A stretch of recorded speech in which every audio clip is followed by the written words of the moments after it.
శంషాబాద్లో ఏడాది బాబు మిస్సింగ్కు సంబంధించి మరింత సమాచారాన్ని మా ప్రతినిధి రవి అందిస్తారు.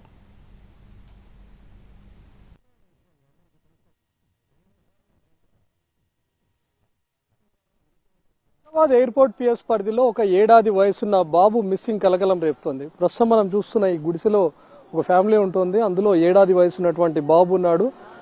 తల్లి ఉదయం పాలు ఇచ్చి పడుకోబెట్టిన తర్వాత తెల్లవారుజామున లేచి చూసేసరికి బాబు లేడు అని తల్లి చెప్తోంది. సో చుట్టుపక్కల అంతా గాలించారు. బాబు వయసు ఏడాది ఉంటుందని చెప్తున్నారు. సో చుట్టుపక్కల ఎంత గాలించినా కూడా ఆచూకీ దొరకలేదు. ఎవరైనా కిడ్నాప్ తీసుకొని వెళ్లారా, లేకపోతే ఏమైనా కుక్కలు ఏమైనా లాక్కుకు వెళ్ళాయా అనే అన్ని కోణాల్లోనూ పోలీసులు కూడా దర్యాప్తు చేస్తున్నారు. ఇక్కడ ఉన్నటువంటి సీసీ కెమెరాల ఆధారంగా కూడా పోలీసులు గాలిస్తున్నారు. మరోవైపు ఇక్కడ 2 గుడిసెలు ఉంటాయి. ఇక్కడ మొత్తం 2-3 ఫ్యామిలీల వరకు కూడా ఉంటాయి. వాళ్ళని కూడా ఎంక్వైరీ చేశారు. ఎక్కడైనా వెళ్ళి ఉంటాడా, లేకపోతే గతంలో ఇలాంటి ఘటనలు ఏమైనా చోటు చేసుకున్నాయని. సో ఇప్పటికే